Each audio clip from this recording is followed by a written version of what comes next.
morning, guys. How are you? Good, man. It's the morning over here in Asia right now. It is 11 a.m. in South Korea. If you go to Bangkok, Thailand, that's where Jon Nutt is. It's 9 a.m. He's having a nice little cup of Joe. This is Oh, yeah. episode 5 of the live chat. First of all, I appreciate everybody that has been hopping on and joining us for the show and giving us all the great feedback and questions. And it seems like our audience is growing with every show, which is great to see. You know what I mean? And, a lot of times you see these shows, they have great views and great feedback on the first show, and then after that they just taper down, man. They just lose steam, and it seems like we've grown the last couple of weeks, so that's great to see.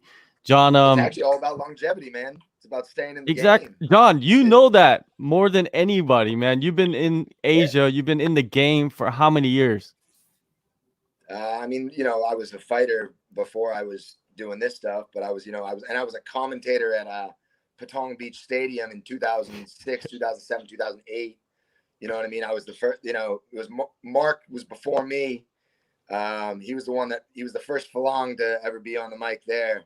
You know what I mean? This was when Rob Cox and Kevin Noon were like up in Lumpini and Rajdamnern. And I would go up there occasionally, but that's where like the singing of the anthem, and that's where like end of round 5, Modyotiha, Yoksutai, all that type of stuff came from. So 16 years in Thailand, kind of 15 years in the game, if you will. 10 promoting. I mean, this is actually the anniversary. Like Dare Fight Sports was 10 years ago now. Mm-hmm. The Thai scene for MMA kicked off 10 years ago now. There was Nuxu, little organization Nuxu happened, and then Dare, and then one kicked off after Dare. Legends was there. Do you know what I mean? Pride had obviously been taken over by, because the UFC, even think about that. It wasn't that, it's been a long time. They've grown. The whole industry's grown, Yeah, definitely, and those man. who have stayed in it the longest have somewhat flourished, I Yeah, guess, depending on your idea of flourishing. Oh, you're Exactly. flourishing. Yeah, exactly. Before we go Welcome. deeper into Jon Nutt and what he's doing over there with Full Metal Dojo and Fight Circus, I'd like to thank Tom Taylor for joining me. He's our first repeat guest, but he's not even a guest today. He is a co-host, a different level right there. Tom is you could catch him, you know what I mean, all over the world doing everything, and many things in the works for him. So Tom, I appreciate you coming on, and filling in the spot for Nick. It's a profound honor as always, man, just to be on this show. I was gonna say, where is Mr. Atkins? He has some issues in Hong Kong that he has to resolve. So today he just couldn't make it, but next week he'll be back on on the ones and twos. Yeah. John, before we get into the Fight Circus, right, and Full Metal Dojo, I want to get into you as a fighter and also as a promoter, because you're one of the only guys in the history of the sport, because you're doing historic things all the time, but in the history of the sport to first off promote a fight card, announce the fight card, and then fight on the fight card. Talk about that night. Just break it down, a little summary of that. Well, you've been to my shows, so you've been to Full Metal Dojo shows, and I think that Full Metal Dojo is still a loose, wild show. Fight Circus is actually more like Dare than Full Metal Dojo shows. Like Full Metal Dojo, like when we split up from Dare, I knew that I had to tame it down and tone it down a little bit to get certain people on board so that I could have the show be recurring instead of a one shot thing. You know what I mean? So Dare was a lot crazier, man. Dare was a rated R show, and that night, basically, we had an Egyptian fighter in Bangkok who was going to fight Marcello Tenorio, and his father passed away, and so he was breaking out to Cairo that evening, and you have your main event kind of fall apart right there. Your light heavyweight fight go down. There aren't many 100+ kilo dudes in Bangkok that are willing to take a fight on last minute. So I was like, fuck it, let's do it. Like, I'll throw down with that. Because I wasn't very intimidated by Marcelo, to tell you the truth. I wasn't like, I knew I wasn't going to get injured.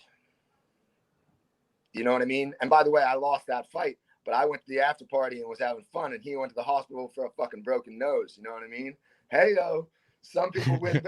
Some people win even when they lose. You know what I mean? That counts as a win, man. Yeah, exactly. So yeah, I mean, the fight fell apart. Juicy and Yane, who were the guys behind Dare at the time, they were like, "What are we gonna do?" And I was like, "I'll take it if you want." The laughter that came from them, it will be something that will stay with me forever. Again, I wish it was like a ringtone. Their cackle of like, "You're gonna jump in," you know, like I think we were having beers at the time. You know what I mean? So, yeah, it was a good life experience. I did it again. I kind of regret doing it the second time.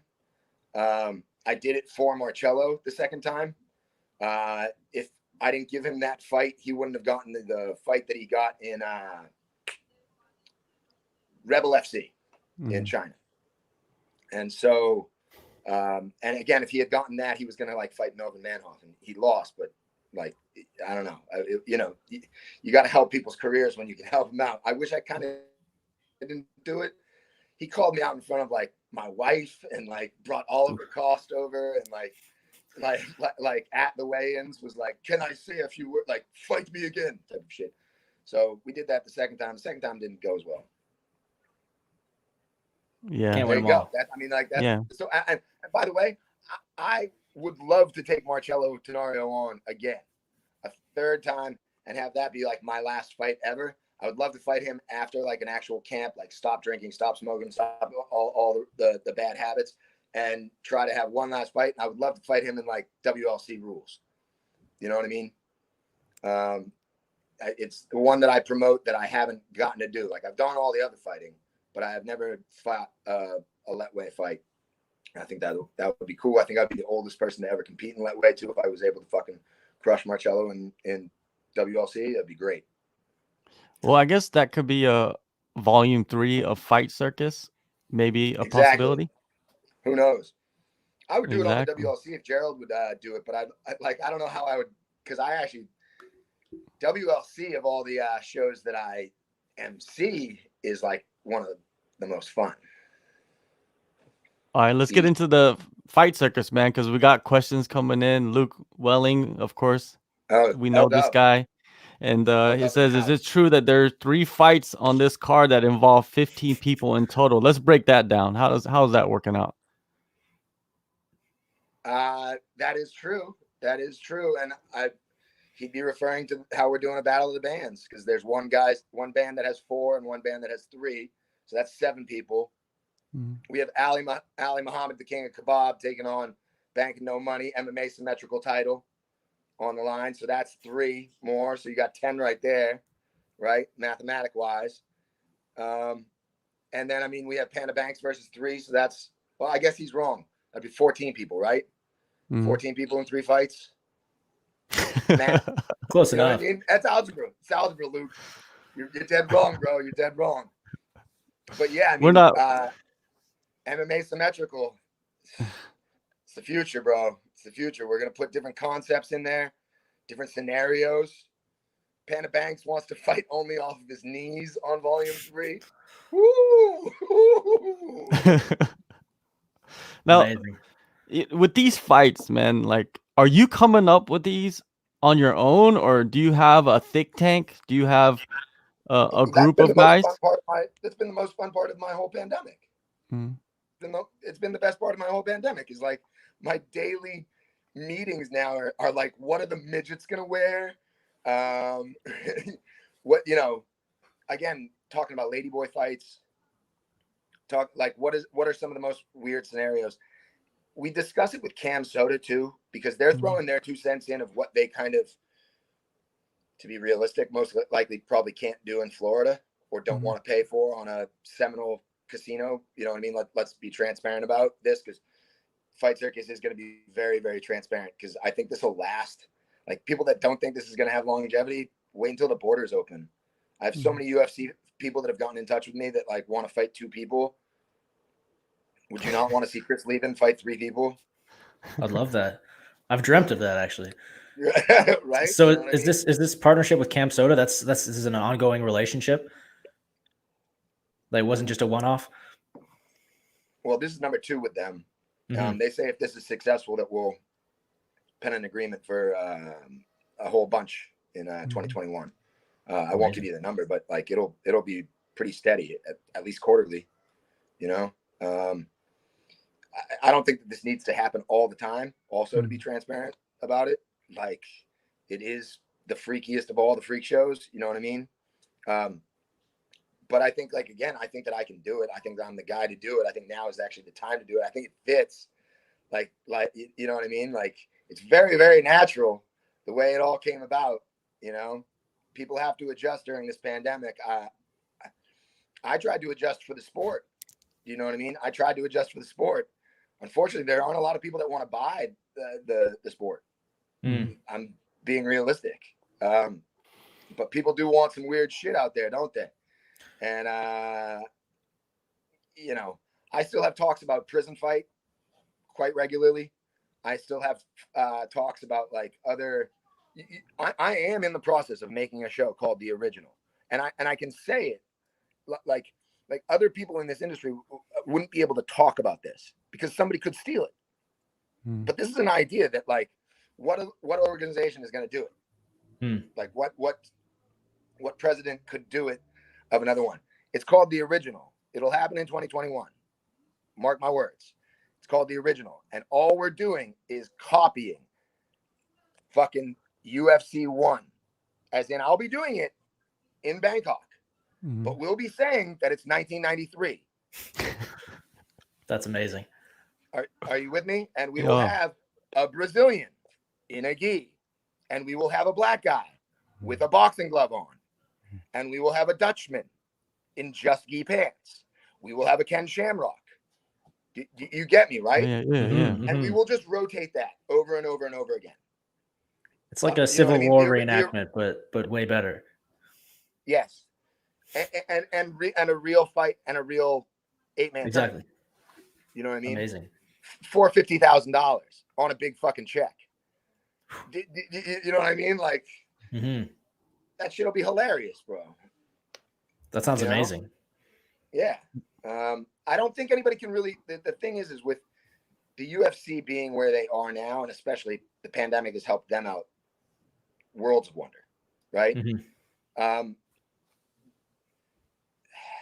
It's tough for promoters to make money in the lower echelon of the game. Like, I'm lucky that I do other things, and I'm a 3-dimensional human being, and I do not rely solely on this. But again, like, you know, I also parlay in real estate down on Phuket.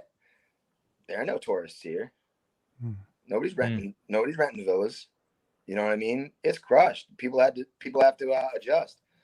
I adjusted in a weird way, and it has turned off to be very successful. I almost have like survivor's guilt sometimes. You know what I mean? Because fucking everybody's crushed, dude. And yet I'm over here like making like how many midgets can I take to? Yo, we're gonna have an Indian leg wrestling competition on this one. Amazing. What? An Indian leg wrestling contest? Is that the one where you're laying on the ground? Yeah. Oh yeah. Like you did in 8th grade? Yeah, I think so. Yeah. in like I didn't win, I don't think, but international women's title on the line, Indian leg wrestling championship. These are 2 of the strongest women who have ever come into the game. Nobody can take them. They're the fucking toughest women on the gosh darn planet. And they're going to get in there and fight Circus and see who's the best at Indian leg wrestling. And I don't know who's the best. I don't know. You know? What do their legs look like? Dude. Fire hydrants, tree trunks. We're bringing in Amazonian women. We're bringing in Wonder Women. These women, there will be no misogyny towards any of it. They will be the queens of the cage that night. You know what I mean? This one girl, Jamaica, that we're trying to get. Yes, she is a female bodybuilder. Yes, she is gorgeous. Yes, she is half Thai. half Aussie, the bad half. You know what I mean? Aussie.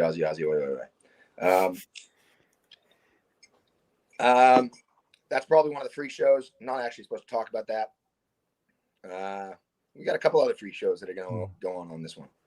What about the spinning shit? What's going on with that? Yo, so like again on another scenarios note, like we're like only spinning shit.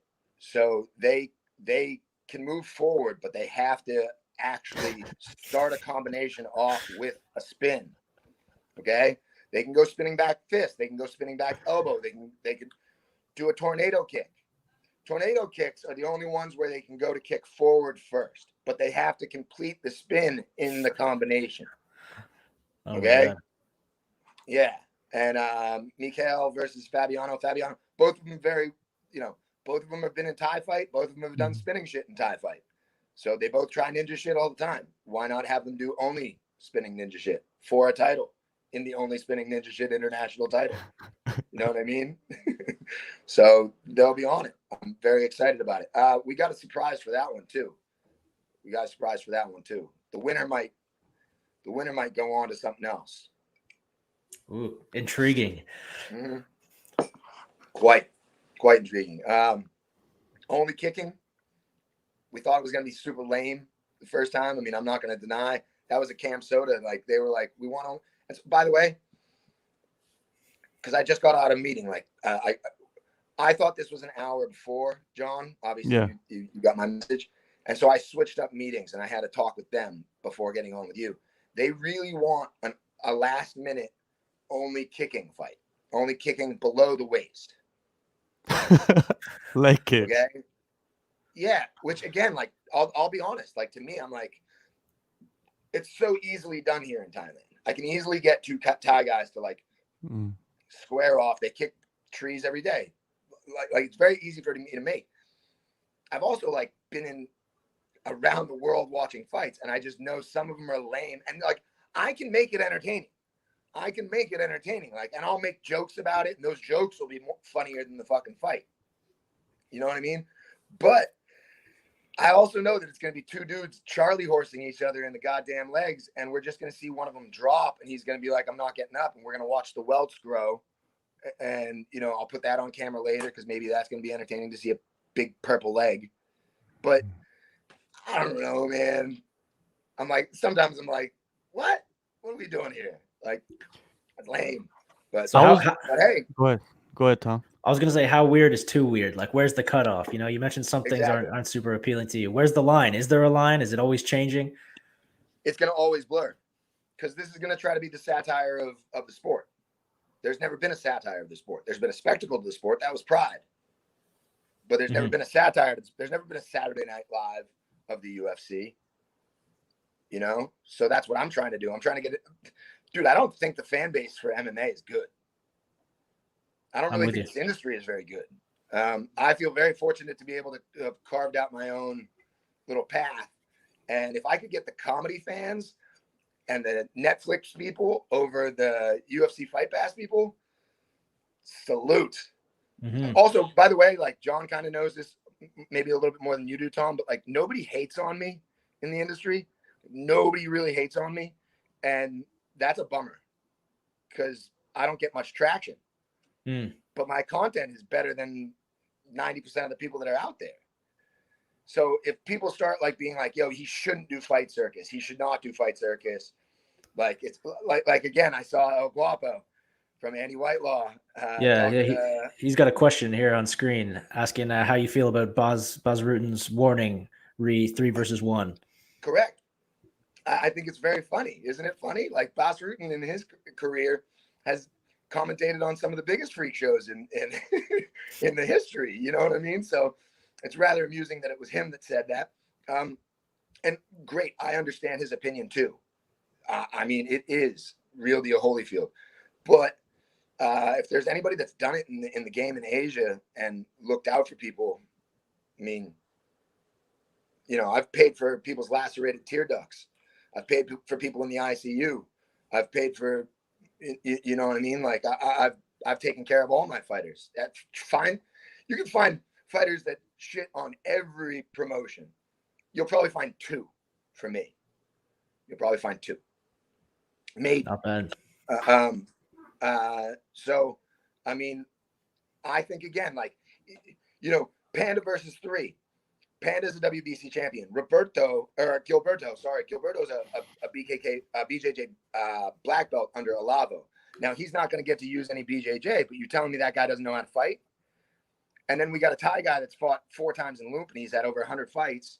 And then we have a dude that's fairly green, and that's the guy we got to worry about, right? That's the guy that can get real hurt. But all the other guys, they're wearing 7-ounce gloves. They're not going to get. We had 0 injuries on Fight Circus Volume 1. Amazing. I've worked IMAF. I've worked the lowest amateur shows in the world. Those are the ones that nobody gets injured on. The pros is where people tear an ACL, and that's what costs the show bankruptcy. The pros, and by the way, the most dangerous sport in the world, the most dangerous combat sport in the world is white collar boxing. That's where the most deaths happen. Because some dude who used to do cocaine for 10 years decides that he wants to fight his CEO and goes in there on 3 weeks, you know, preparation, and his heart explodes. Well, on that note, Jon, you know, let's say that 2 journalists in this industry have a beef they need to settle. Is Fight Circus the place to do it? I've got scores 100%. All over the place. 100%. We talked about that a while ago, Jon. We talked about that a while ago. So yes, 100%. I'm trying to get some comedians for the next one, like some named comedians, some people you guys would know, and the purpose being for them to talk shit about each other, right? Talk the most shit about each other, and then get in there and fight as comedians. Why can't I have 2 journalists write shit about each other? The man doesn't have an overhand right. The man doesn't have anything. He's not going to be able to do spinning shit. He's not, you know what I mean? You've seen the Schmo out there calling out, you know, Ariel Helwani. So Schmo would be the perfect guy who's in the industry. How many people would want to fight Dave? If the Schmo, sorry, are we breaking the 4th wall? I'm allowed to call him. He's a funny guy. I love the Schmo. And yeah, how many people would want to watch him fight? I think he'd be pretty good. Again, he's great. He is a fit motherfucker. I'll tell you that much. You know what I mean? You feel that dude's shoulders. It's like feeling a cap. So I mean, yeah, he's on that TRT. Boy. He's on the TRT. I don't know about that. I don't know about that far, but he lives in Vegas and he's training with all of them, right? I don't know. He's living the dream, bro. His girl's the, you know, smoking hot girl from that GSP video that one time. she's known for the GSP video. Yeah, man. Yeah, that's how I know her. Yeah. What about Brendan Schaub? Would you consider him as a comedian? I would actually. I don't know, man. I don't find him that funny. I wasn't a huge Fighter and the Kid guy. I think he's a good analyst. I wish he stayed doing the analyzing stuff more. Again, you know, I don't know. Like what I like about now in the industry as opposed to a long time ago, and kind of why I'm fine with the way things move, is because there's just so many more options now, and I think there is a lot of fun content out there. I'm you know, all of it's good. You know what I mean? Well, that's the thing, is like we need variety. You know what I mean? You got to look at certain promotions for what it is. You know what I mean? Sure. And what they're trying to bring. You can't look at every promotion the same way. If you're looking at every promotion the same way, then you're just so close-minded that it's not even worth talking to you about the sport or the entertainment aspects or anything like that. You know what I mean? Like, but that's also like one of the main problems with the industry, though, is that like it's me and you guys and like a couple hardcores that know like everything. Like we're marks. And everybody else is like that's a casual fan sees every promotion as the same. You know what I mean? Like you don't know how many times I get people that are to call me that are like, Jon, especially the Russians. So it's always, you know, Jon, I fight you for Metal Dojo, and then I fight one championship, and then I go UFC, and it's like, when have you ever known that to be the path? You know, like when is like you don't make that. Yeah. That's not the bridge, buddy. That's not the bridge. You know.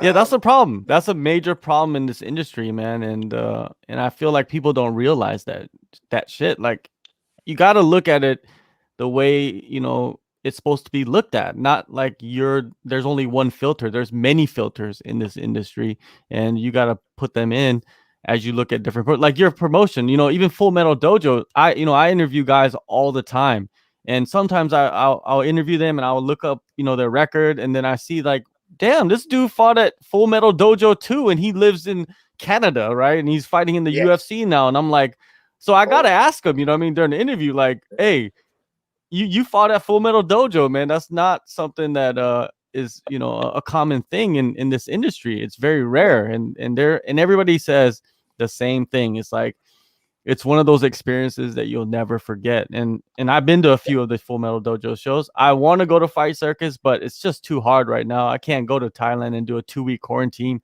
and then go to a show. But once it opens up and Fight Circus happens, I'm there. I have to be there. It's like, for sure. If you're on this side of the world, you're covering the sport. That's part of the sport right there, and you got to be there and experience it live. You know, I'm kind of jealous of the people that actually get to go and see this. I'll come from all the way over here. I'll jump on a plane from Canada. When is the last time you were in Asia, Tom? I mean, again, would it be your first time over here? No, I've been over there quite a few times. Last time was end of last year. I was in Japan. But I've been to Thailand a couple of times. Oh, did you do the Century show? Yeah, I was there for that. Yeah. Okay, fantastic. Mm-hmm.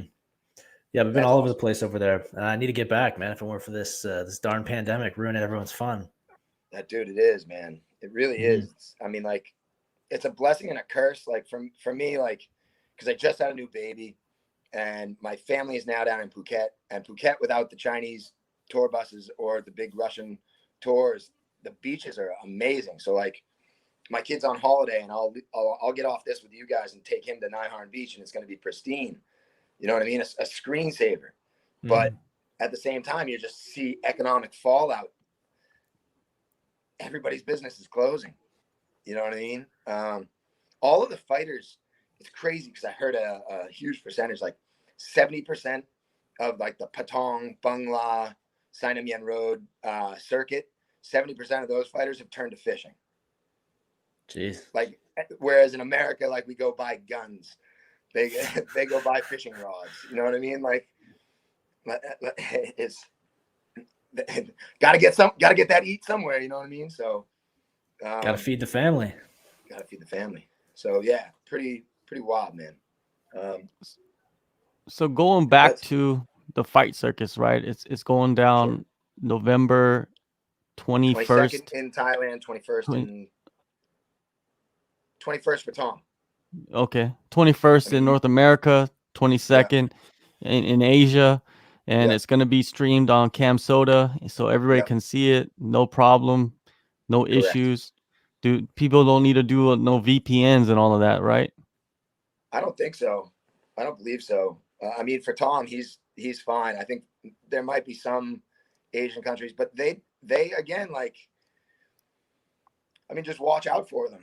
You know, everybody thinks of them as just the porn streaming site, or like again, I get talked to about this quite regularly, and I had to have like some moral talks and, like, you know, with my mom and stuff about before this. But think about it, bro. It's just regular kind of BS economics. You know, the pandemic happened, and their streaming site did very, very, very well.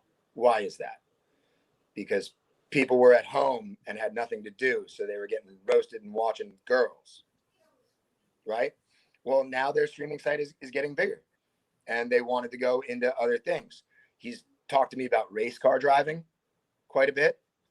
They've talked to us about other shows and other programs that they want to do live, stuff like, and again, like, Cam Soda, I think, plans on being like, if I was to like look at it from the future, and I have no idea, but if I was to look at it like in the future, Cam Soda plans on being like a Red Bull of weird sports, a Red Bull of the Ocho. They want like tuk-tuk races. They're talking to me about Sabut Dakal.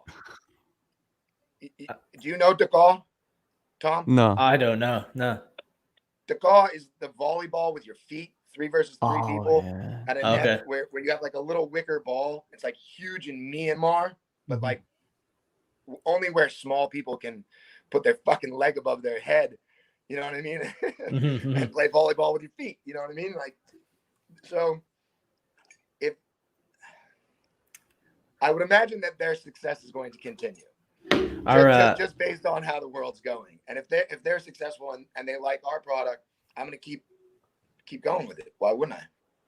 Our very own Chris Edwards Bailey asked in the chat a few moments ago, right when we were getting started, whether you reached out to Cam Soda or they reached out to you. I mean, how did it happen? I'll give you like a little behind the scenes too of like what kind of happened. We were trying to make a Full Metal Dojo. Just a regular FMD. We had plans for it already. I got back from shooting the Eat Play Fight with Andy Whitelaw with the Conor McGregor Cerrone, right? So we had we were having a FMD scheduled for early March, and then Andy and I were going to London for Manchester United, Leicester City when the pandemic happened. Are you with me? Insanity was like, we're still on. Like, don't worry about it. Let's go. So I kept going, but most of the fighters got picked up. Most of the fighters got signed up in Thailand, especially most of my guys. You know what I mean? Most of the young Thai guys. So you kept on seeing them, and like I could only really have bad boys fight or people that, weren't superheroes. And once that happened, it started getting like, where am I going? What am I going to do? And I started having to adjust. Ben Stark from Dare. I used to commentate with him on Dare shows.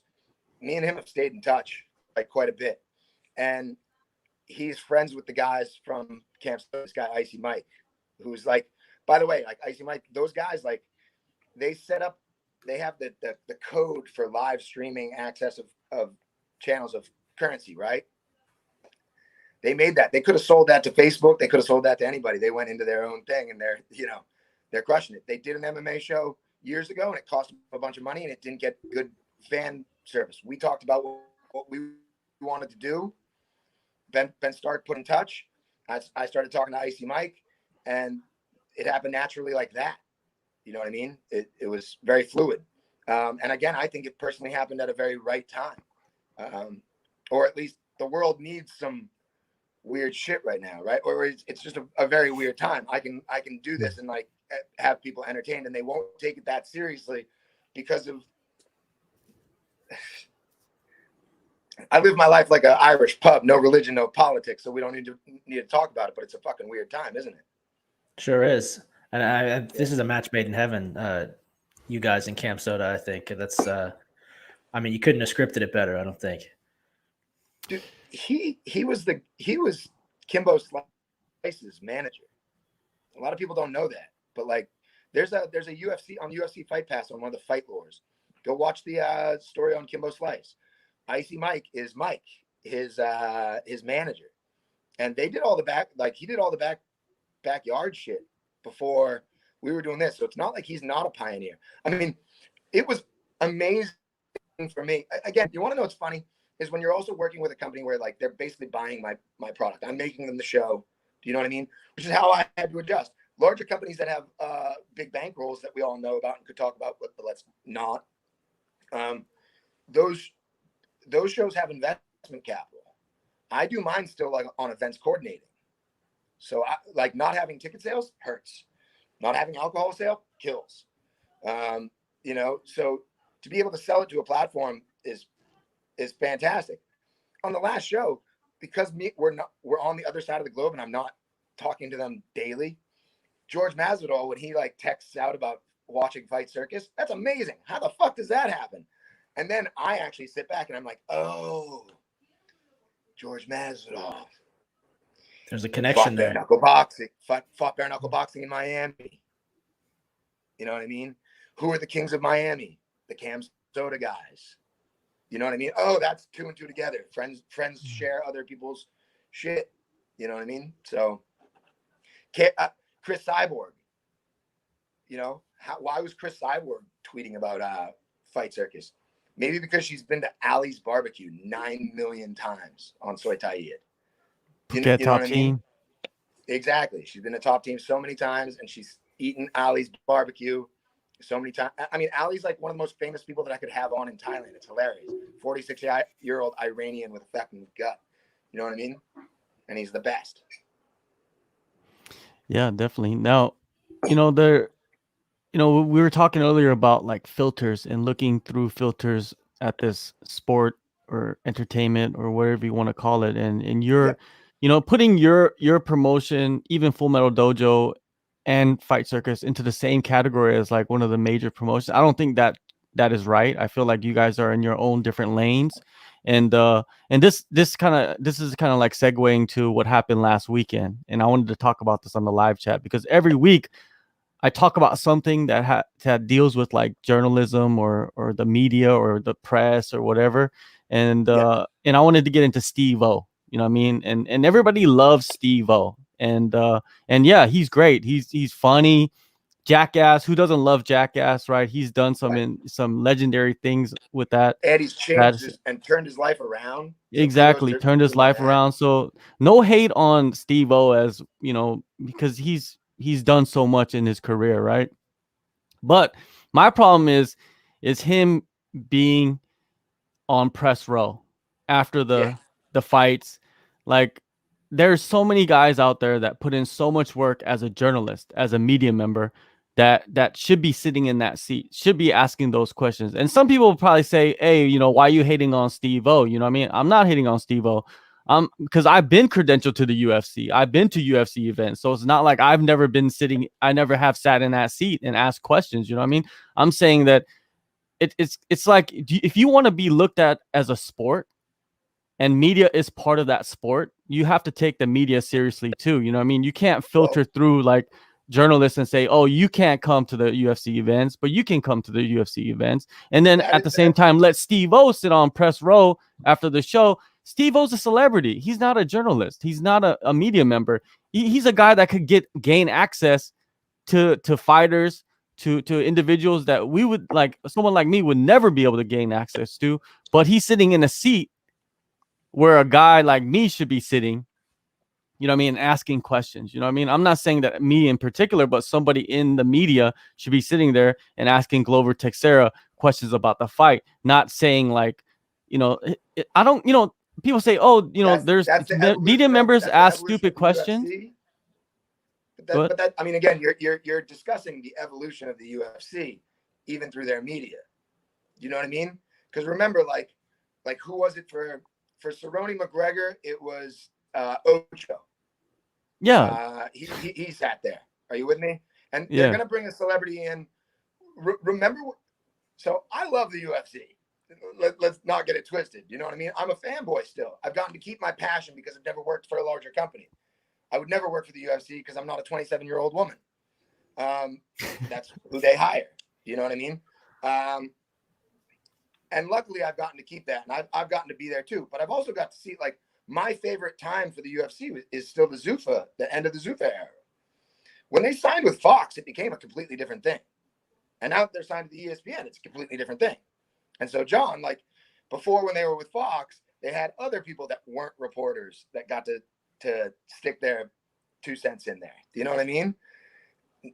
I think the more that they're with WME, the more that it's going to be a Disney-fied product, technically, the more they're going to go after, like, the rankings don't seem to fucking matter at all anymore. Oof. Don't get me started. But the thing is, like, if they're Disney-fied, Steve-O's the complete opposite of Disney. That, like, you would never see Steve-O do anything with Disney. You know what I mean? Like, it's not really about Steve-O. You know what I mean? It's just celebrities, they have access that regular journalists don't have access to. They could use that power to do whatever they want. They just shouldn't be sitting in press row. That's what I'm saying. This is what I'm trying to get clear to these people. That some people don't understand that. They think like, oh, you're just hating on Steve-O. We need more celebrities in MMA. I don't care about celebrities in MMA. Like, yes, be in MMA. It doesn't matter to me, but don't be in press row. Don't be at the press conferences asking me, why should I bet on you? Like, that's what Ocho Cinco was asking him, right? Think about it from the fighter's point of view. Think about it from the fighter's point of view. How many fighters out there are looking at like Logan Paul, KSI, fucking Fight Circus? Yeah, that is Fight Circus. My guys on Fight Circus are getting paid a lot more than the guys on FMD did. That's a fucking bummer if you look at it from the sport. You know, from the satire, Alley Barbecue brings a whole lot more people than a lot of the fighters that you and I really, really, really like. You know what I mean? Like, where's Bruno Miranda? He's like one of my favorite fucking fighters. You know what I mean? He's on the road all the time. Tiger Muay Thai boy, absolute crusher at road. You know what I mean? What real bad man? You know what I mean? Should be in the UFC. Could easily be in the UFC. You know, he's like a Brad Riddell. I mean, he really is. Some of these guys just don't get attention because are they not marketable? I don't know. Do they not have the right relationship skills, networking skills, people person aspects? It's tough. I mean, again, like John, like you've kicked ass and taken names over the last 4 or 5 years, right? Yeah, something like that. Crushing it. You know, you keep up with it for another 4 or 5 years. You'll be able to shut down those Ocho Cincos. You know what I mean? You'll be able to shut down those Steve-O's, but you need to. I mean, again, it's like I'm a big do as I say, not as I do.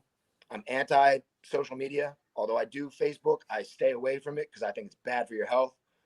I don't do Twitter. I think it's bad for your brain. I don't do Instagram. I think it's horrible. But if you don't have a lot of followers on Twitter, Instagram, or Facebook, a lot of companies won't fuck with you. And the only way to then do it is to be a very good salesman or give them a product. I mean, I know other organizations go out there and like they're like, oh, I'll put your logo on the side of the ring, and I want thousands of dollars for that. It's like, oh, can you show a return? Can you show a return in that investment?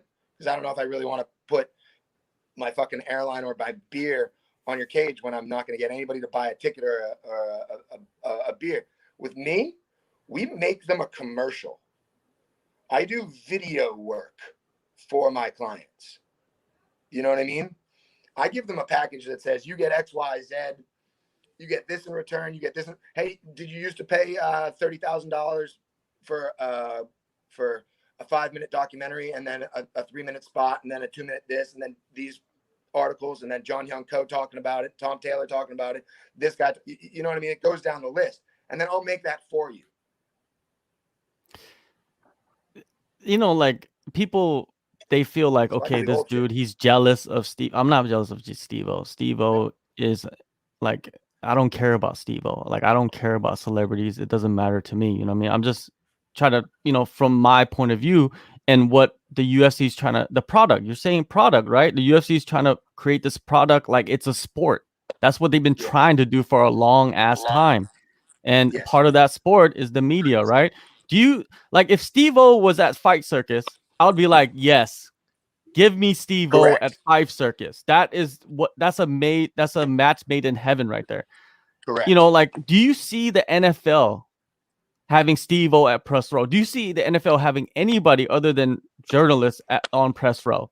Like, do you see the NBA doing it? Do you see the Major League Baseball doing it? Those are sports, right? If you want to be considered a sport, you got to have guys on there that are on press row that are journalists, that are media members, right? To support, to promote this sport for the promotion, you know, for the organization. So I'm not mad about Steve-O, or I'm mad at Steve-O. I'm just mad at that situation. Like, they just let him in, and it's just like it's so nonchalant. It's just in with the stupid questions thing. It's like there's a lot of people that ask stupid questions, but a lot of those guys, they earned the right to ask those stupid questions. Steve-O just walked in the door and just asked stupid questions. Dana White likes to talk like, he's the one that's turned MMA into a legitimate sport, a mainstream attraction. But, I think that's only true when it's convenient for him. When somebody like Steve-O has interest in the sport and wants to jump onto press row and start asking questions, then of course he's into it, even if it's at the expense of this, this image he's tried to cultivate where the UFC is this, mainstream sport that rivals the NFL and all of that, which is obviously nonsense. But this is nothing new. Yeah, it's complete nonsense. But look at some of the other journalists that the UFC credentials. I don't want to talk too much crap, but this kid Robbie Fox from Barstool, who's like literally a Conor McGregor fanboy. That's his whole shtick. It's it's nothing new. If Dana likes these people, he's going to let them on. Even if Barstool's it's totally a big part of the UFC, I bet. Oh, no doubt, man. He loves those guys. He loves those guys. And I from the same place. Yeah. So many friends. And it's not a knock on them necessarily, but it's just no. But and I like what you just said in terms of like the comparison to the NFL and stuff of that nature. But like again, that it's one of my biggest pet peeves. Like we're the biggest MMA show in Thailand. What the fuck does that actually mean? Like how big is the sport actually in Thailand? Not very big. Muay Thai's a lot bigger. So perception is taken out of text. And it's taken out of text with the whole industry.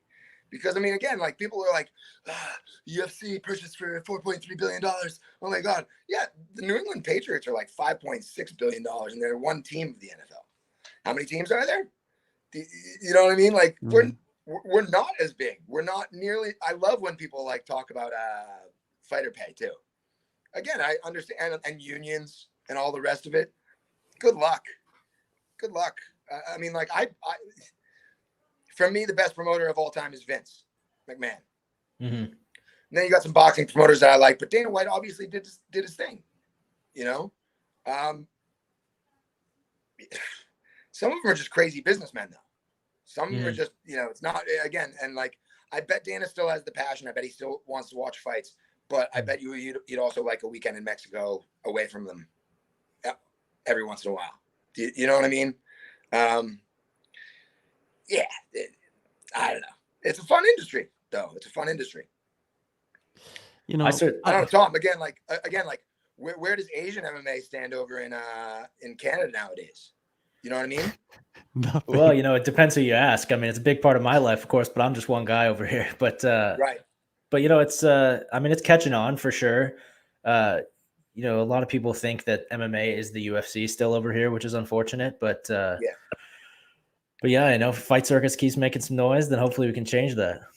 Yeah, exactly. And how is BKFC doing? I definitely am on board the BKFC train. I see myself doing, I do talk to Feldman quite a bit. And I would love to do BKFC Asia, if you will. Well, they've got plans in Asia. And again, WLC as well, like all the Letway shit. How'd you guys like Leduc fucking Washington? Mm-hmm. That was an interesting show for sure. It was that main event was fantastic. Obviously, the show, it's a young organization. I think they have some kinks to work out in terms of like the broadcast itself, but that was fun, man. That was a lot of fun. Yeah, he does such an amazing job. Mm-hmm. He's Leduc. Hate on him all you will. He's good. He's easy to hate on. He's good to be hated on, but he is a one-man army when it comes to promoting like his sport, bro. Mm-hmm. I feel like I do a real good job growing that way, but I don't do nothing compared to Leduc. No, he's doing world tours. Oh, he's put it on his back, man. Yeah, he's a guy that will be. He is a guy that etched his name in combat sports. That's no doubt about that. You know what I mean? Like, and he's just getting started, which is pretty insane. He just started a few years ago in this campaign of Lethway. So we'll see what happens, man, with that. Yeah, there will be a movie. Well, Tom's writing a book. Tom's writing a book on him. Yeah, there is a book about him. Can we talk about that more? Can we talk about that by more? All means, again? Man. Yeah. So what is the deal? Like, again, you guys came to an agreement and that's all good. But do you have a publishing house? Yeah. We're gonna self-publish, man. That was Dave was pretty keen on that, and he's got some His wife, I think, has some experience with that. So I mean, he was pretty keen to self-publish, and I'm all for that too. You know, it saves you having to jump through all the hoops of the publishing houses and whatnot. So For sure. we're just gonna write the damn thing and publish it, and hopefully people buy it. I think they will, man. He's got. I'm sure that you know the thing is you know that it's going to get turned into Burmese, and once it gets turned into Burmese, even if they sell it for $1, he'll sell 1 million copies. I mean, exactly. You know, yeah. It's the funniest thing about living over here. Yeah, yeah. I mean, it is the funniest thing about learning. You know, the other thing is you know, sports, especially just all sports in general, they're all socioeconomic, right? So I mean, like, he's tapped into a market where there are just so many of them. The Burmese, you know what I mean? The Myanmar. There's just so many of them that if he gets a fraction, he's going to be, as a prize fighter, he's like the McGregor of Asia. You know what I mean? Whereas again, like, because for me, like, I didn't go that always, because again, I'm doing this as a lifestyle, really. You know what I mean? So like, for me, like, I've never gone after mass numbers in that way, but it's also because, like, I would always rather, in Thailand, like, nobody pays to go to Muay Thai, nobody pays to go to events. John, you know that nobody pays to go to any events, right? But people pay 1,000 baht to go to my event. So like, I used to think of it, I'd rather have 350, 450 people just paying a lot, you know, and spending a lot of money on alcohol, where I can make real margins, you know what I mean? Like that, rather than the other route. Whereas Dave, again, like, kudos to him. He went that penny direction, and it's gonna pay off big, because he's gonna get millions and millions of pennies. No doubt about that, man. Tell me, bro. Yeah. But he's talked a lot lately about how he's not interested in money anymore. His priorities have changed. He's I mean, he's certainly interested in making money, but not for himself so much anymore. He's keen to kind of reinvest it in Myanmar, and this he's really into veganism these days. Wants to open a vegan restaurant chain, and so he's got big plans, man. And it's not about Ferraris and Bentleys anymore for him. The guy's definitely maturing. Sure. I hope he doesn't go into politics, though. Yeah. Lord. Yeah, he's got some opinions, don't we all, though? Yeah, of course. He's gonna end up headbutting somebody. Yeah, it would be amusing in the political arena. It would be amusing. So what else is on your guys' radar? I got about 10 more minutes if we're okay with it. I mean, but what else is on your guys' radar for? All right, 10 more minutes. Let's get into some of the UFC hot topics right now. Number one is the resurrection of Glover Teixeira. I feel like it is one of the most amazing things that we've been watching in the past couple of years, man, of him at the age that he's at. He's 41 years old, man, and he's on the verge of a title shot, which is something that I think nobody thought it would happen. Especially in the way that he's done it. He's finished every guy coming up, especially the top guys. The last two fights, Anthony Smith just put a beating on him, like that old man beating, like when the old man beats up like the youngster behind the 7-Eleven. And we all watched it. Technically, he beat him twice. Yeah. You know what I mean? Because the end of that second round, he was, saved by the bell, Kelly Kapowski style. But like, it was over. It was over. And I think Glover has one of those chins too, like. Yeah, the chin on Glover, man, Tom, the chin on that guy, like he was rocked, I believe, like twice in that fight. The first round, he was rocked pretty badly. The second round, he pretty much was knocked down. He went for that takedown, right? Against Santos, man. It just, he's one of those guys that can take some punishment, but still keep composed and come back and finish the fight, man. It was just crazy how the sequence of how the fight ended, right? Did you go back and kind of rewatch that? Well, yeah. I mean, the ending of that fight was incredible because, I mean, Santos just dropped him and he reversed position like nothing happened. I mean, he got hit by a truck and just kind of decided he wanted to win the fight and just turned the tables on him. It was the craziest thing. But you mentioned his chin. He's got a weird chin, man. Obviously, there's the knockout loss to Rumble. No shame in that. I mean, that's like getting hit with a meteor. no big deal. But like he seems to get stung a lot, you know, even back when he was fighting Fabio Maldonado in that fight. I remember he got rocked by Fabio, but he doesn't ever go down, you know, like he gets hurt, but it's never to the point where it's a real problem for him. He's always able to turn it around. So he's got this crazy resilience and this crazy recovery time that so many fighters don't seem to have. Yeah, it's just it's, you know, I've talked to him throughout this whole run, you know what I mean, of him beating all these guys like Santos, Smith, and even before that, those fights. And he just tells me that it's the PI, man. Like his life, his life as an athlete is completely different. It's crazy to say that you're like in your late 30s, early 40s, and your life as an athlete has become completely different. So pretty much what he's saying is like what he was doing when he was younger as a fighter wasn't the proper way of, you know, training at all. You know what I mean? Like he would overtrain basically a lot of times. And now it's like he's bringing in that science, and that science is carrying him through these years, these golden years, so to say. And Jon, would you give him, you're Dana White, would you give him the title shot, or are you going for that money fight with Adesanya and Blachowicz? I mean, again, like I wish the UFC just stayed with the rankings and didn't cross over. So I would probably be looking to give Glover the shot. I think, I mean, again, like we've all been talking about, he kind of deserves it from his longevity in the game. And again, the beating that he just put on Santos was awesome. I don't think Jon is, it's not like he's been defending his title so many times that we should immediately have that jump. But again, the money fights are money fights. They're money fights for a reason, and we don't actually know what they are. You know what I mean? Man, Glover beat him twice.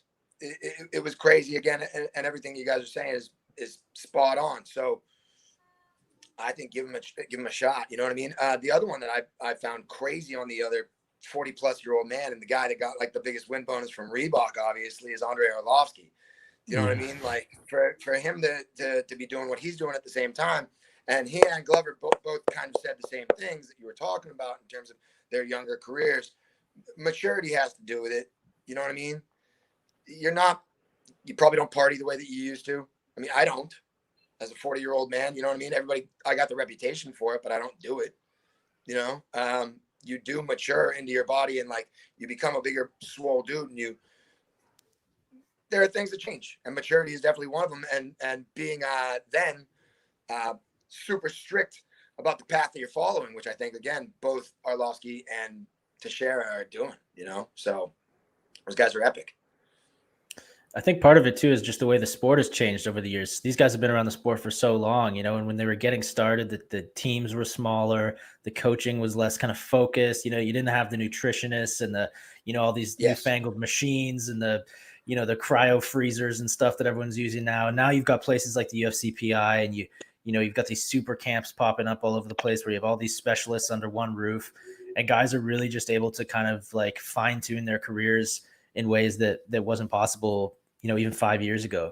And I think guys like Glover and Arlovski are really taking advantage of that. And it's, you know, we were talking the other week, Jon, about Brian Ortega doing that. You know, he took some time off and kind of just totally revamped his whole team and took advantage of like just the tools and the resources that fighters have these days, and it changed everything for him, you know. So it's a good time to be a fighter, man. Yes, without a doubt. And it's during the quarantine era, which is even crazier to say. Like these guys are so limited in their movement. Some guys, you know, some guys limited more than others. Yeah. But they're taking full advantage of that and kind of adjusting their camps. And I feel like a lot of guys, they realize things that they were doing wrong with all this time on their hands and made those adjustments and came back and looked phenomenal. Look at, you know, I was talking to Brandon Royval, and he was talking about like, 2020 was the year of the quarantine division, like the guys that came on the UFC because of the quarantine in many ways and flourished, like Hamzat and himself, Brandon. They both came in and kind of like blew the UFC's doors off and now become like legit contenders in their division. Both guys are fighting top 5 guys in less than a year. That's insane. The people that could travel to Fight Island, you know what I mean? Again, the visas issues have definitely changed the UFC this year. Do you know what I mean? it's made it interesting. Again, for people that follow more than just one card, two cards, for us, it's fantastic because you've gotten to actually see why things were made. I mean, Angela Hill has gotten to fight how many times in the last year, 2 years? You know what I mean? 7. A lot of that's Insane. because she's available. Yeah, exactly, man. You know, kudos to them. You know, it's Kevin good Holland stuff. too.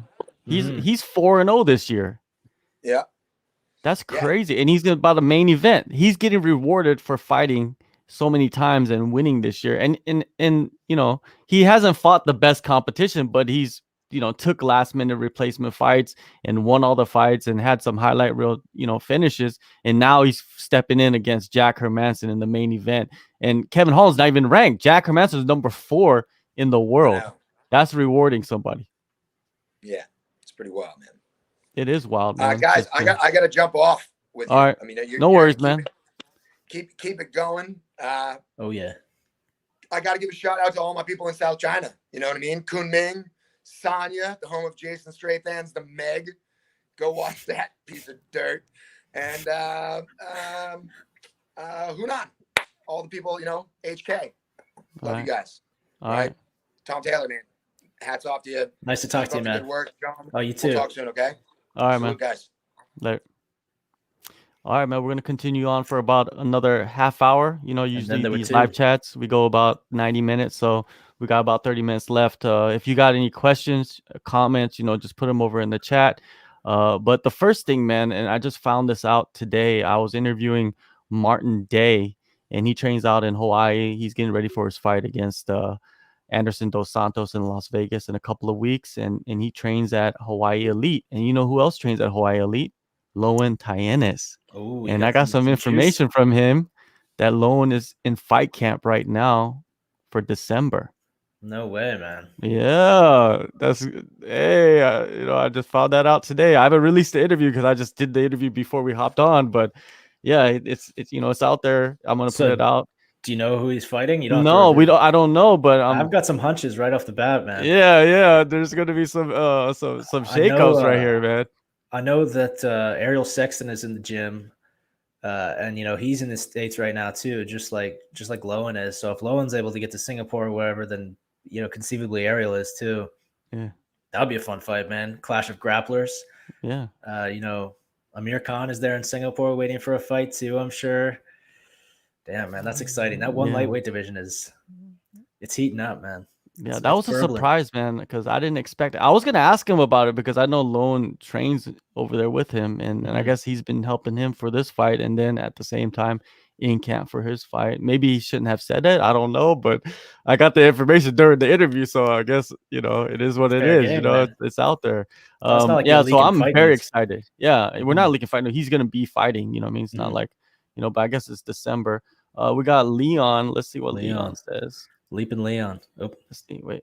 All right. There's so many fun matchups for Lowen in that. Like there is, man. There's so many fun matchups for Lowen. Lowen is probably he's a top 5 guy, man. There's no doubt. He's just not in the rankings, but you know, like even Martin was telling me, he's like, man, Lowen is probably the best lightweight in the world. We just have not seen him because he hasn't fought, you know, in so long, but we'll get to see him fight, man. I guess in December. I guess his because he was out due to injuries. Some crazy back problem, I think. Yeah, long-lasting injuries. He's such a strange case because you know, like Martin said, he is clearly one of the best guys in one championship, if not the world.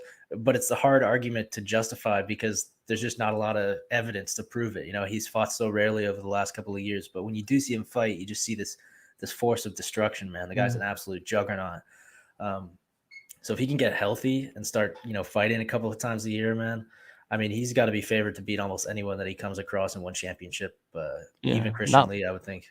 Not many chinks in that armor for Lowen, so we'll see what happens in December, and that could put a wrench in a lot of the plans for all these other guys like Timofey Nastasiukin and even like Eddie Alvarez and Daggy. Maybe they will like maybe switch up the matchups. You never know. Imagine Lowen versus Eddie Alvarez. That would be an insane matchup. You know, maybe some of those guys won't, you know, they don't want to fight each other and Lowen will step in. Who knows what will happen, but we'll see when Lowen steps in and and fights whoever he fights. I heard that they're having another card maybe next week, a live one, I believe, next week or so. Maybe, I'm not for sure. I think that's what Nick was saying. Yeah, But maybe yeah. they're gonna wait until December to have another live show. I have no idea. I'm just it's just so many shows, man. It's hard to Yeah. keep track of Well, and like I think what is they're what. just in this crazy era. They're kind of just they're just sort of just clumping things together Mhm. as they happen. It's clearly such a difficult time to run a fight promotion. So I think they're kind of just putting fight cards together the moment it's possible, and things are getting moved around a lot and stuff. So they're waiting to announce things to the last minute. But man, I'm excited for that card this week. The Bellingham Lineker fight. Yeah, man. I That's gonna be wonder, good, man. because if you look at Lineker, he's just a madman that just Mhm. comes in with these looping power hooks from both sides, and then you got Bellingham with the dynamic kicking and the He's gonna be a speed. I lot feel like bigger he would too. have this, yeah, and also he's faster. It seems Yeah, like, you know what I yeah. mean, and that kicking, I think that's gonna make the big difference. But one shot lands from Lineker, and it's over, man. I And don't think Bellingham that that's does gonna get go to a tagged, man. decision. Yeah, yeah. I mean, Kevin's been tagged a few times. He got rocked by Bibby a few times. Mhm. So I mean, if he eats, even just one of those shots, one of those cannons from Lineker, that's bad news for him, man. So hopefully they're well prepared for that possibility. Yeah, if Bibiano can rock him, I'm pretty sure Lineker can probably knock him Well, out. and But Lineker and Bibiano is going to be a good fight too, if that's what we end up with. yeah, That's I a think that great that's fight what they matchup. want. I think Yeah, that's what Bibiano wants. He needs a new face, a fresh yeah, face, because yeah. I'm pretty sure he's tired of fighting I Kevin, mean, man. how I could he don't not mind be, it. man? I'd like to see them fight again. It's been competitive for most of the fights that they had, Mhm, except for the last one. But mhm. there's a lot of stuff. There's a lot of back history between them. But getting Lineker in there as a fresh face, and I feel like you could, some of these flyweights could probably move up to Yeah, yeah. bantamweight and fight Bibiano. I don't know why they don't. Well, think about like Moraes, maybe, him and Bibi are very similar fighters. Mm. They're both kind of strong grapplers with really good top position, great Mm. subs. That's why Bibi's going to be a great guy for DJ to train with for that title shot with Adriano.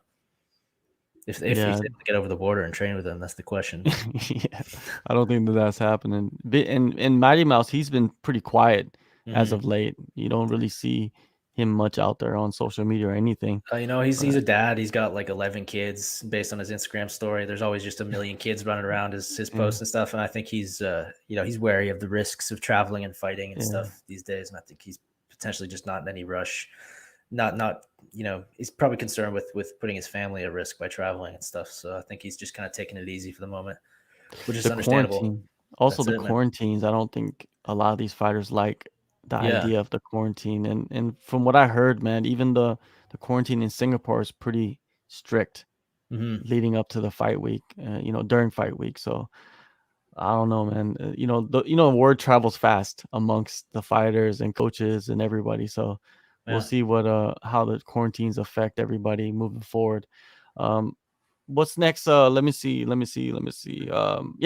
Hey, let's talk about McGregor and Poirier. This is so weird, man. Like what they're going through in this, right? It's like first Hmm. Conor says that he's signed the fight, and then Poirier's having problems with getting the fight, contract to where he wants it, and then all of a sudden now it's flipped. Like Poirier signed the contract, and now McGregor, they're waiting on him to sign. Like, what is, like? It seems like you can't even trust like what's circulating in the news anymore with this matchup, man. The last couple of months have been just weird. Well, I don't trust a lot of the stuff that comes out these days in terms of headlines because we know so much of what, I don't want to name names, but a couple of these journalists are getting is right from Dana White and right from McMahon and the UFC matchmakers, So I think oftentimes the information they're getting is not accurate. It's more, they're trying to get a certain narrative out there in the media to Yeah. force the hand of one fighter or another. So, I mean, we got to assume that if there is a negotiation holdup, it's probably on Conor's side of things. He's the much bigger star. There's a lot more on the line with him, particularly with no fans in the building. He's gonna have to make his money elsewhere. It's I think it's pretty safe to assume that he's the one holding this up. I mean, he's just got. I mean, there's just a lot more on the line for him, I would say. So I don't see them doing a show without an audience. Like, I don't see that with Conor, especially. Like, he's the only guy that would demand, or not demand, but I'm saying, like, you need to have an audience there, man. Like, how are you gonna do a Conor show without that hoopla? Like, he brings that hoopla, that circus, you know, the fight circus. He brings that, right, with the media, with everything that surrounds him. And not having that, I don't know if the UFC will do that. And Dana White also said that, you know, we have to see what's going on in the world to figure out like when this fight will happen. But it seems like he's set on making this fight in particular, which is good. Yeah, I like this matchup. You know, there was the talk of the Justin Gaethje fight instead, Gaethje and Conor, and that'd be a fun fight. I mean, that'd be a great fight, really. But I like this Conor and Poirier matchup, the rematch. I like the narrative. You know, Dustin's kind of earned his shot at redemption after years and years and years of just slogging it out of the best guys in the world in 2 weight classes. Finally earned his revenge. And then there's the charity angle, which is, you know, a little cheesy but kind of nice. You know, that they're doing something together, and they had all this animosity at the time of the first fight. That seems to be, you know, gone now, and they're just kind of focusing on doing something meaningful. And it's obviously going to be a great matchup too. I mean, Poirier matches up well with pretty much everybody. We know Conor's fun to watch. I think that's the fight to make. There's no better option for Conor at this point, unless maybe the Khabib rematch, but obviously that's not going to happen anytime soon. That's the biggest fight. The reason why it's the biggest fight is because Khabib retired and there's no champion. And, you know, to earn that. And, you know, I wouldn't be surprised, to be honest with you, is once the reason why it's being held up is because are they making it for the title or not? And they're kind of slowly delaying it, you know, and until they realize, okay, we could make this fight for the title. And I think that's what we're going to probably end up seeing is when they officially announce this fight is going to be for the title. And there's got to be a crowd, man. I don't know. I don't see why they would do it on. And Dana White has said, what, Fight Island? It was first reported that it was going to be in Las Vegas, which was wrong because Dana White came out and said that it's going to be on Fight Island because I believe most likely Conor, you know, he's coming from Ireland, right? Or he's in, I think he's in like Portugal or something like that right now. I think he's back in Ireland now. I'm not sure though. He's been on a little world tour, just, you know, cruising on yachts and getting arrested and all that kind of stuff, you know. Man, he's living a good life right now. There are places that they could promote this fight with crowds, you know, even in the US. If they wanted to, they could promote a show in Wyoming where that Dave LeDuc fight just was. I mean, they don't give a shit, but they don't give a crap there, you know, like I mean, that's the Wild West, literally. They'll cram 1,000 people into a bathroom there, even in the pandemic. And you know, and like Chris said in the comments here in the chat, you know, Australia, New Zealand, crowds are possible there. Certainly, they could sell out an arena with Conor there if they wanted to. But I think the logistical challenges of promoting an event there are probably pretty significant, you know, during the pandemic. Yeah, because they have to. Everybody that comes into the country has to do a 2-week quarantine. Everybody. And, you know, I don't think Dana White is going to do a 2-week quarantine. And that the costs of doing something like that add up too, man. You got to pay for hotels for everyone for 2 weeks, and, you know, you got to keep these people fed and stuff. You know, it's that's a lot of cost, man. When they could just do it in Vegas or Fight Island. Exactly, because you got sponsors that take care of all of that in Vegas and Fight Island, and in New Zealand and Australia. I think it'll be hard to find some hotel to just shut down operations for 2 weeks just to have all the UFC staff and fighters and everybody come in. And the reason New Zealand has been killing it in terms of the pandemic and has kept their numbers so low is because they're not letting all these goddamn hooligans into the country. You know, like you think they're just like let a bunch of, you know, crazy UFC people into the country, and I mean, that's the reason they're doing so well is because they haven't been doing stuff like that, right? So see that happen. Yeah, I feel like this fight, even though people are saying that it's official, I don't think it's official. I don't believe that it's close to being official. I feel like they have a lot of logistical aspects to figure out, and I don't even think they're gonna be able to make it official until next year, at least the beginning of next year, where they see where this. I don't know, man. Like, it's weird. Like, is it all to do with the politics too? You know, is the politics tied in? Like, if the new president comes in, are they gonna be changed? Like, I don't follow politics, so I have no idea like what's the link between whatever. But I always hear that narrative, like, I don't and think that's you and me, we're both not in the U.S., so we have yeah. probably no idea like exactly why everybody's talking about politics. Because Yeah. Donald Trump looks like he's out the door, right? He's gone, man. He's a goner. Yeah. I mean, Yeah. he's trying to drive the narrative in the other direction, but he's out, man. I don't Yeah, think it's that'll gone. affect the UFC too much. I mean, he and Nah. Dana are pals, of course, but I don't think it really has all that much bearing on their business. Yeah, One thing, man, exactly. you mentioned that they might be waiting to see, what Khabib is planning to decide whether or not they want to Yeah. attach the lightweight title to this Poirier McGregor fight. I'm amazed we haven't heard any buzz about an interim title yet, man, because they hand those things out like Halloween candy, man. Like it's that they attach interim titles to the most insignificant fights sometimes. I mean, I'll be shocked if there isn't at least an interim title on the line in that fight. Well, I think both guys, they don't want it. Yeah. If one guy wanted it, they would probably attach it real quick. But I feel like both guys are like, no, because they've both won interim titles before.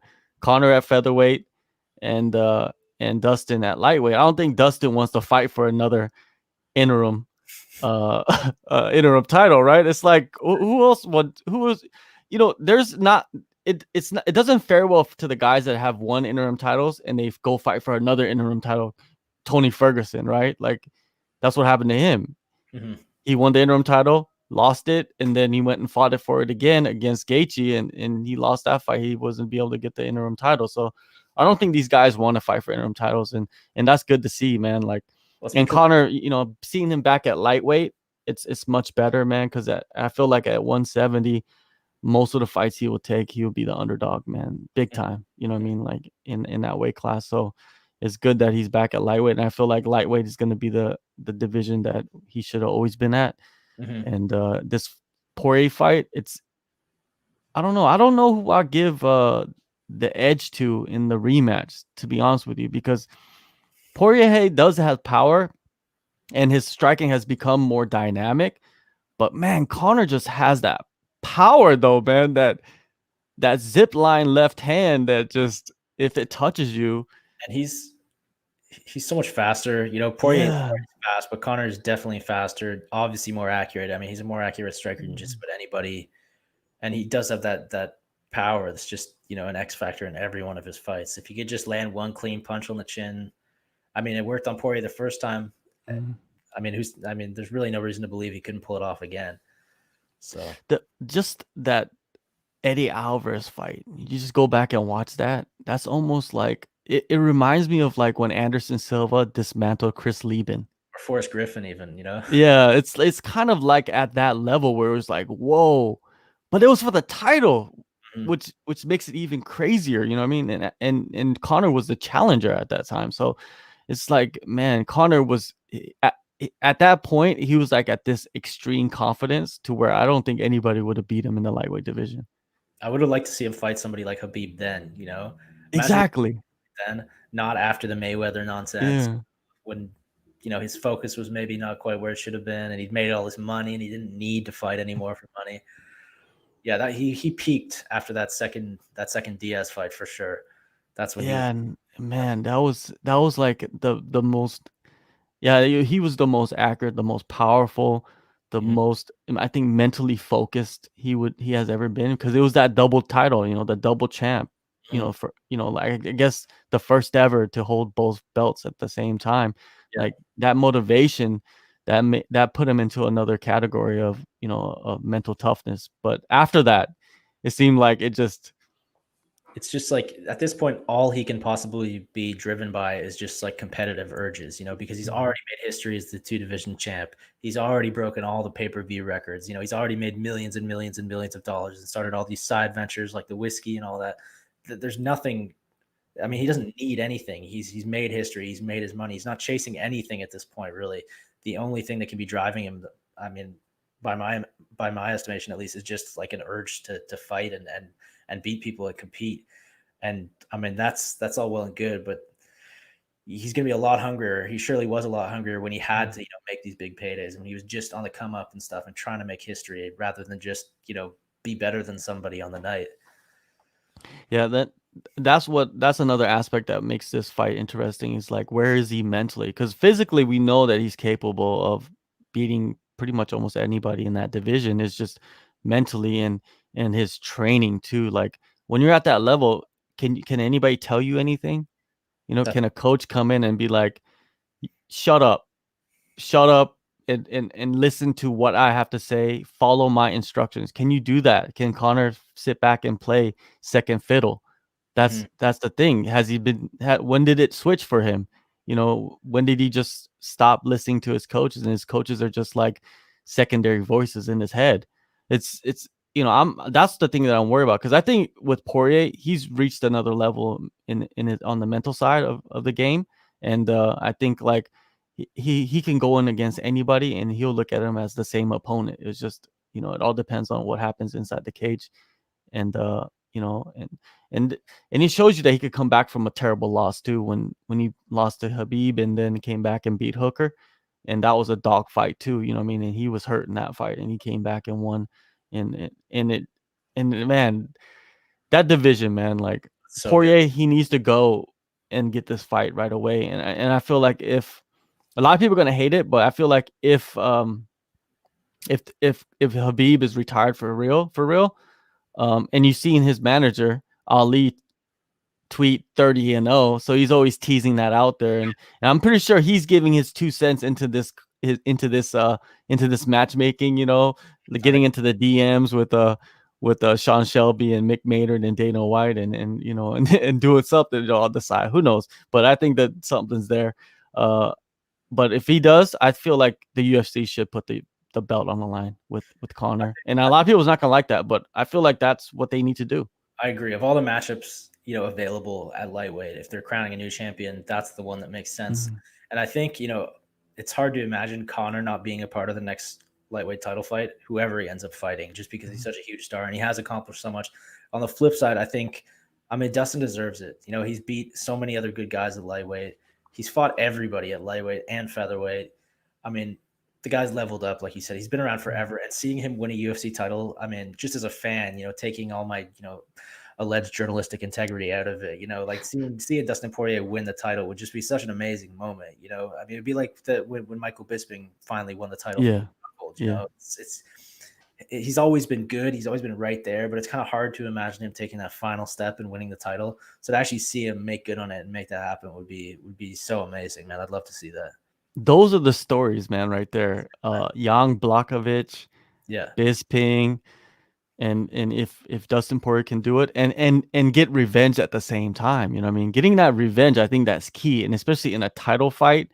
The first fight was at featherweight, not that big of a fight, you know what I mean? And this one is for all the marbles. And if Dustin goes in there and finishes Conor McGregor, which I believe he can, because he does have that gas tank, if he gets out of that second round, those chokes too, you know. Yeah, if he gets out of that second round, I think Conor has his best chances against Dustin, like in the first fight, in the first or second round. But if it gets past that, I think Dustin just eats him up alive, dude, in front of the world. It's kind of a funny matchup. Just, you know, you mentioned the story. There's the revenge narrative for Dustin, and then there's just the fact that he's been around forever, always trying to get this title. You know, he's finally right there again. There's not really a story for Conor. I mean, what can they possibly? I mean, he's beat this guy already. He's made all the money in the world. I mean, what can they tell us about Conor that we don't already know? There's no narrative there for him. I guess he doesn't really need one just because he is Conor McGregor. But it's weird that, like, you know, the really compelling stories for that matchup are all on Poirier's side of things. There's nothing. No, really... but there is one. What is it? They're gonna create this redemption narrative for Conor because of his last fight against Khabib, where he was pretty much demolished, right? Even in the stand-up, they're gonna show that, and they're gonna show him down, and they're gonna show the brawl.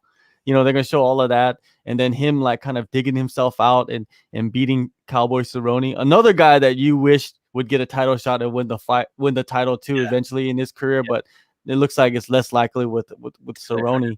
Yeah, but with Conor, I think that would be the narrative. You know, the countdown will be like, you know, him, you know, losing the title to to Habib, and he's down on himself, and he loses himself, and he's on his yacht, and he's isolated, and then it flips right and to him like being back to his old self after the Cowboy Cerrone fight, and now it's like the perfect timing for him to come back against a guy that he has already beaten, and he's gonna beat him twice and win this title, and yeah, it's not as juicy, not as sexy as man, Poirier's. Enough of this journalism racket, man. You got to go join the UFC marketing team, I think.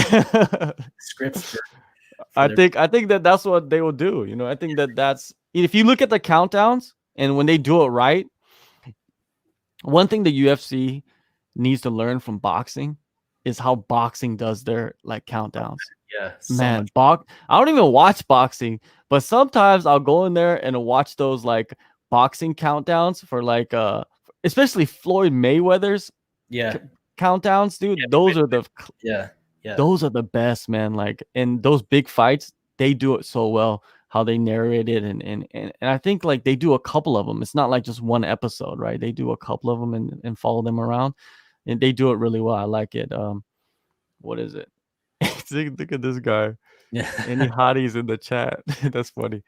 But I love like we talked about earlier, about the sport, right? And I want to look at it as a sport. I mean, the UFC is going to do what the UFC does, but they have been promoting this as a sport. And I want to treat the UFC like they treat it as a sport. And that's what I want, right? If I'm looking at Fight Circus, like we just talked with Jon, that's the entertainment side. I mean, no one's going to be like looking at that and say, oh, that's a sport. If you do, you're pretty much an idiot, right? You're looking at 3-on-1 and saying that's the sport right there. No, that's completely different. That's like another category of fighting.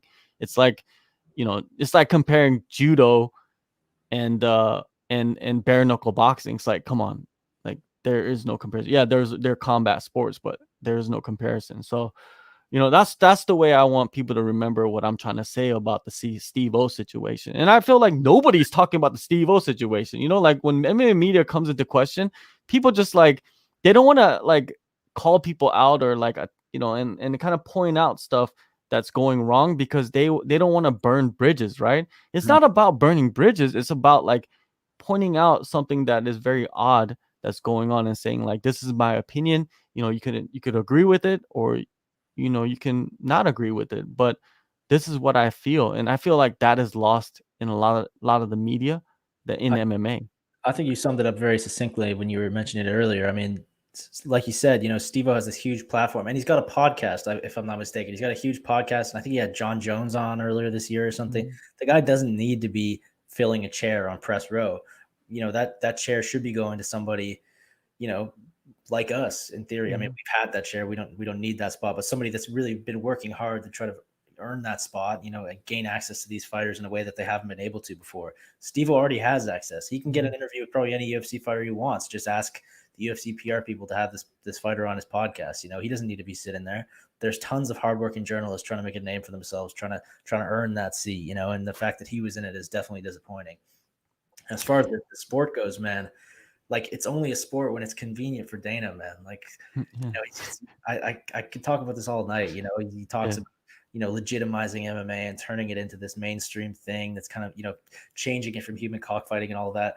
But then, the second someone like CM Punk or James Toney wanders in, and, he even seemed interested in, what's the YouTube kid's name? Logan Paul for a minute there, like the second someone like that comes along, he's like Scrooge McDuck, man. He gets like the dollar signs in his eyes. It's, I mean, it's only a sport when it's convenient for him, man. The second it's more lucrative to be, pure entertainment, then that's what it is. So yeah, but I guess there is a balance, you know what I mean? But I feel like you should take it, like, don't put the press and media with that. Don't try to combine it together, because you could do your own thing with Steve-O. Like, you don't need to involve the press. And I feel like it was an insult to a lot of people that have been working, think about years and years, man, and creating so many contacts to get the access that they have. And to be, like you said, to be honest with Steve-O, he doesn't have to work for anything. He just contact the UFC and say, hey, I want this guy on my podcast. I want this girl on my podcast. And it's probably going to happen instantly We can't do that. Mm-hmm. Like Exactly. we can't call up John Jones. Like how many guys do you know interview John Jones? Like never Not anybody, you know, like when one exactly. he'll go on Ariel's show or something. Yeah, but that's just very rare, you know what I mean? So that's But what I'm trying to point out to people. But you did a good job pointing it out. Dana White and the UFC have always had a very weird relationship with the media, though. You know, this isn't like other sports where the media is treated with you know, respect and dignity. I mean, sometimes that's true. Certainly, there's a lot of great PR people at the UFC and stuff like that. But generally, you know, Dana goes off on the on the media all the time. eh, Every second press conference, he's got something to say about, you know, the media reporting this or the media reporting that. I mean, that's something that doesn't really happen in other sports. There's a very strange dynamic between the promoters and the media, particularly the UFC and this and sport. then he'll go on Barstool. Exactly. With It's like who's literally just a Conor McGregor fan. I mean, exactly. he's hustled. He's made a career out of it. But I mean, Yeah, that's you got that's not journalism. You know, it's flipping and flopping, man. Like, of man. course, everybody flips and flops, but you know, you have some responsibility as the president of the biggest organization in the world to kind of limit your flipping and flopping. But what can you do, man? He's Dana White, and if I'm able to interview Dana White, I'm going to interview Dana White. You know, I'm not. You know, of course, you know, just because we're saying this about Dana White, that doesn't mean we hate Dana White. I don't know. We're just trying to point out some things that's going on. That's it. Like I could say one thing about somebody, but that doesn't mean I hate them. You know what I mean? I don't even know them, but I'm just trying to point out. I'm not trying to attack them and like personally, but we're just trying to point out like this is what's going on, and you got to be fair with with the media. Things that you perceive as wrong in one way or another, man. Yeah, there's no problem with that. It's the whole point of the podcast, right, man? Yeah, because a lot of people think that you're hating on somebody. It's like there's nothing personal with like I could care less, you know what I mean, of like who they are. I don't even know them, you know what I mean? It's like, but like as we're talking about the sport and the UFC, and some people are like, oh, you only talk about the UFC. No, we don't. We talk about everything. We talk about one championship. We talk about Bellator. We even talk about we just had Jon Nutt on the show. It doesn't get any more hardcore than that. Yeah, that's hardcore of hardcore. He's on Cam Soda. Like, come on. I mean, that's hardcore, double hardcore right there. From there, that's as hardcore as it gets, you know? Yeah, that's the triple X of MMA right there. So, you know, if you can't handle the triple X of MMA, you know, I mean, we're showing you balance. There's like different sides to this game, and we're giving you both sides sides of the game. Yeah, man. Like the last thing I wanted to go out with for this is we're a little bit over time, but hopefully you could last a couple more minutes. No worries. Is like some upsets, man, this year. Like, have you thought of any? Like, has there been upsets this year, you feel like? Or I feel like there hasn't been many upsets, man, this year. Well, I think it's because we're sort of spoiled, you know, when it comes to upsets in MMA, because there have been such huge ones over the years. You know, the Ronda Rousey, Holly Holm, GSP, and Matt Serra. You know, there have been these like giant historic upsets that stand the test of time. So when there are smaller scale upsets, they just don't really compare, you know. But there have been a few this year. The one that jumped out at me right away when we were talking about this earlier is the Roxanne Modafferi and Macy Barber fight right at the beginning of the year. Macy Barber had all this hype, you know. Dana White was drooling over her, loved her, thought she was going to be the next big star, and she certainly has a ton of potential and will definitely be back, I think. But I mean, she got stomped in that fight, man. That was not competitive, and it wasn't supposed to go that way. Modafferi was a pretty significant underdog, I think. Another one, not a big upset as far as the odds go, but I mean, Justin Gaethje was an underdog against Tony Ferguson. And again, that fight wasn't really competitive. Ferguson, I think, had one good punch where he tagged Gaethje with that uppercut at the end of the second or the third round. But other than that, he was in trouble for the duration. And, you know, that's not what the odds told us was going to happen. So there've been a couple this year, and there've been a few on the undercards as well that kind of, it doesn't really quite have the same effect if, you know, an undercard fighter springs an upset. It's a lot more memorable if it happens in a main event where, you know, 4 or 5 to 1 underdog pulls something unbelievable off. But there've been it was funny, like you mentioned the Roxanne Modafferi fight. I believe, if I'm correct, that Roxanne Modafferi was ranked higher than Macy Barber, but Macy Barber had so much hype, and then she was coming in with this long winning streak, and pretty much everybody forgot about what Roxanne Modafferi had been through her career. You know what I mean? Just she's fought everywhere all the time. and and like I said, just yeah, we've had so, I think because there were so many controversial endings to fights this year that there haven't been any upsets where they were like, oh my god, because like you could consider Jan Blachowicz as an upset against Dominic Reyes, right? Like if there was an upset, that would be like on the big platform for a title. That a lot of people feel like that was an upset, but really at the same time, it wasn't, a major upset, right? A slight upset as far as the odds are concerned. Exactly. Chris mentioned in the chat the Aljamain Sterling Corey Sandhagen fight. That was a slight upset. And another one, Gilbert Burns beating Tyron Woodley. That was definitely, I mean, there was a lot of questions about Woodley coming in that fight just based on the nature of his fight with Usman. But I don't think anybody expected Burns to beat him that decisively and that thoroughly, bell to bell. So that was another big one for sure. Yeah, that was an upset. That was not like major upset, like you said. We've like not a magnitude of a Ronda Rousey, Holly Holm magnitude, but that was an upset. Yeah, just even Aljo and Sandhagen. I don't know. That's kind of similar to like Burns and Woodley, right? But then Sandhagen comes back and beats Marlon Moraes, which I feel like was a bigger threat than an Aljo. I mean, technically there are upsets on every single UFC card and every single fight card. Any fight that there's a betting line for, there's going to be an upset unless it's a pick'em fight. So, sometimes the underdog will pull it off, and not every time, but oftentimes the underdog will pull it off. But it's it's only really special if they're a big underdog and it's there's a lot of eyes on the fight. A main event, a championship fight, a rematch, things of that nature. When it just when an underdog, a slight underdog wins on a UFC undercard, I mean we can gloss past that pretty quickly and just move on to the next thing. Oh yeah, like there's next week I've had some because every live chat I kind of want to bring up something for this year. What I mean, I've been just thinking and upsets. There's not as many. There's a lot of like comebacks.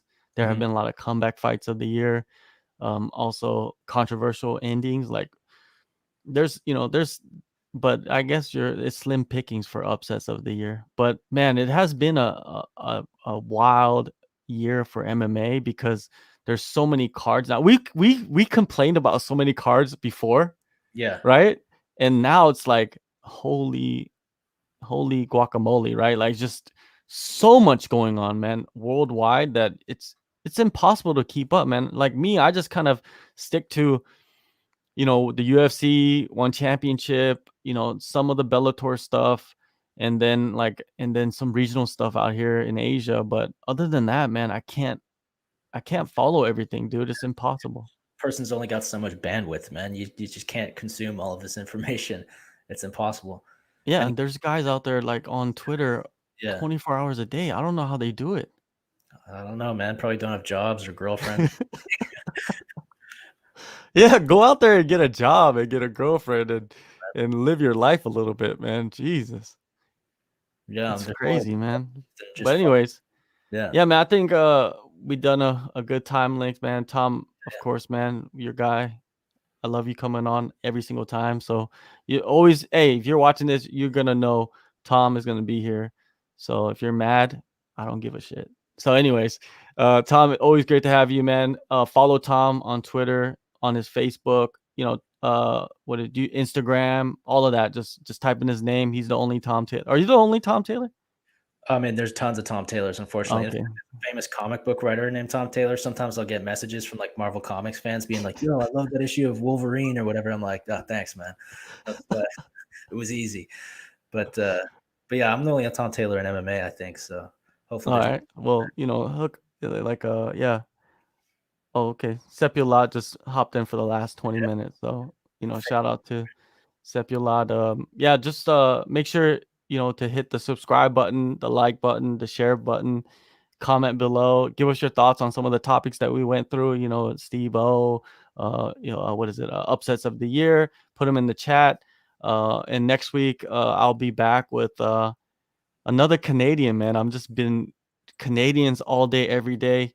I had you, James Lynch, Craig Allen, all Canadians from different parts of Canada. Next week, I'll have another Canadian on with Aaron Bronstetter.